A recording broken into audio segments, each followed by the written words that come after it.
Sen Sport 221 dal leen ak jàmm ci xibaar yi tàggat yaram yi.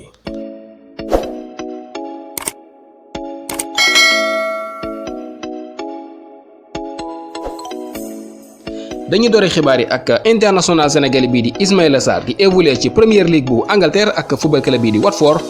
kii di xibaar yaa nga xam ne ñii di waa Manchester United ak Liverpool jamono ñu ngi dox ci tànku recruter ki nga xamante ni moo di international sénégalais bii di Ismaïla Sarr. gannaaw bi nga xamante ne ñii di waa Manchester United ñu ngi tegoon seen bët ci ki nga xamante ni moo di Jadon Sancho di évoluer fële ca Borussia Dortmund jamono yi nag ñii di waa Dortmund di laaj njëggu toll ci 155 millions de livres sterling téeméeri million ak juróom ci xaalisu Angleterre moom la ñii di waa Borussia Dortmund di laaj ci ki nga xamante ni moo di international anglais bi di Jadon Sancho jamono ñii di waa Manchester United teg nañu seen bët ci ki nga xamante ni moo di Ismaïla Sarr bu fekkente ne ñii di waa Borussia Dortmund wàññiwuñu seen loxo maanaam wàññiwuñu njëg gi nga xamante ne moom la ñuy laaj ci Jadon Sancho te mu toll ci 155 millions de livres sterling dinañu jëmal ki nga xamante ne moo di Ismaïla Sarr. kayiti xibaar baa ngi wéy di xam ne ñii di waa Liverpool ñoom itam teg nañu seen bët ci ki nga xamante ne moo di international sénégalais bii di Ismaïla Sarr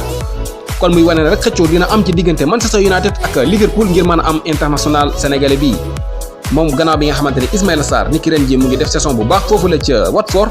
dugal lu toll ci juróomi bal 5 bii la am ak 5 passes décisives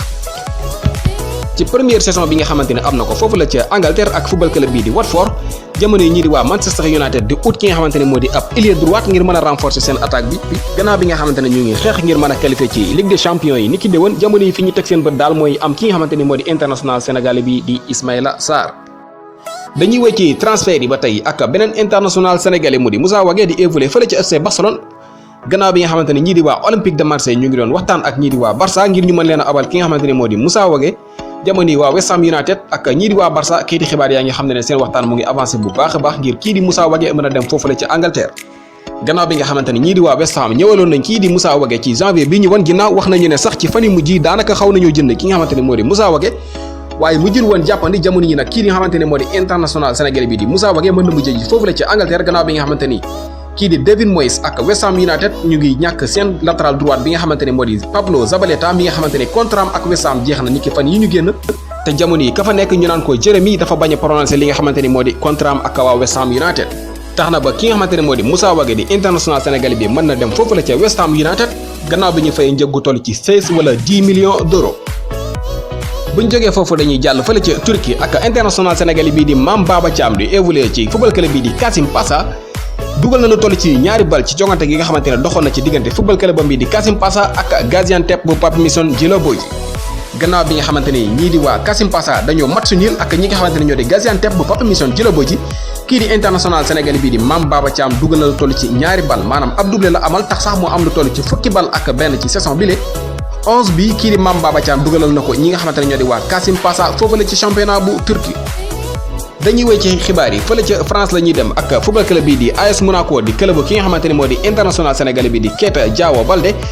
kayiti xibaar yaa ngi xam ne dàq nañu ki nga xamante ne mooy seen entraîneur ba fa nekkoon ñu naan ko Robert Moreno ki ko remplacé nag jamono yi moo di ancien coach bu Bayern de Munich ñu naan ko Niko Kovac ci jamono yi mooy ki nga xamante ne moo remplacé Robert Moreno nekk foofu la ca AS Monaco bu dee fële ca Barcelone jamono yi ñu ngi ut ki nga xamante ni moo war a remplacer seen entraîneur bii di Quique Setien mi nga xamante ni jamono yi kayiti xibaar yaa ngi xam ne liggéey mu ngi ci xottu gerte candidat yi nag jamono yi ñaar lañ ci gisagum mooy ki nga xamante ni moo di Laurent Blanc mi nga xamante ni moo nekkoon ancien coach bu France ak Paris Saint-Germain ak kii ñuy wax Patrick Kluivert mi nga xamante ni joué na ak football club bii di Barcelone di ancien international bu Hollande jamono yi ñaari ñii lañu wax ne daal ñii di waa Barça ñu ngi leen teg bët ngir mën a remplacer kii ñuy wax Quique Setien nekk foofu la ci FC Barcelone ci Angleterre football club bii di Arsenal door nañu ñi nga xamante ne ñoo di waa Manchester City ci demi-finale yi nga xamante ne doxoon na seen diggante ci doublé bi nga xamante ne mu ngi jógee ci international gabonais bii di Pierre-Emerick Aubameyang gannaaw bi nga xamante ne ñii di waa Arsenal door nañu Manchester City ñaari bal ci dara jamono yi taxaw nañu ci finalu FA Cup yi dinañu xam ki nga xamante ne moo war a daje ak ñoom ci finale yi ci diggante Manchester United ak Chelsea football club. ci France la ñuy jeexalee xibaar yi ak football club bii di Lille kayiti xibaar yaa ngi xam ne seen ñetti joueurs dañ leen testé positif ci feebar bi ñuy wax Covid-19 wala coronavirus ñetti joueurs yooyu la moo di kii ñuy wax Jonathan Bamba Jonathan Ikone ak kii ñuy wax Renato Sanchez jamono yi kayiti xibaar yaa ngi xam ne ñoom ñetti ñi ñëpp dañ leen testé positif ci feebar bi ñuy wax coronavirus. loolu lañ leen amaloon tey ci tënkum xibaar seeni gis-gis yi mën ngeen ko bàyyi ci commentaire yi te bu leen fàttee abonné nag ci chaîne bi di Sen Sport 221 the best sport channel.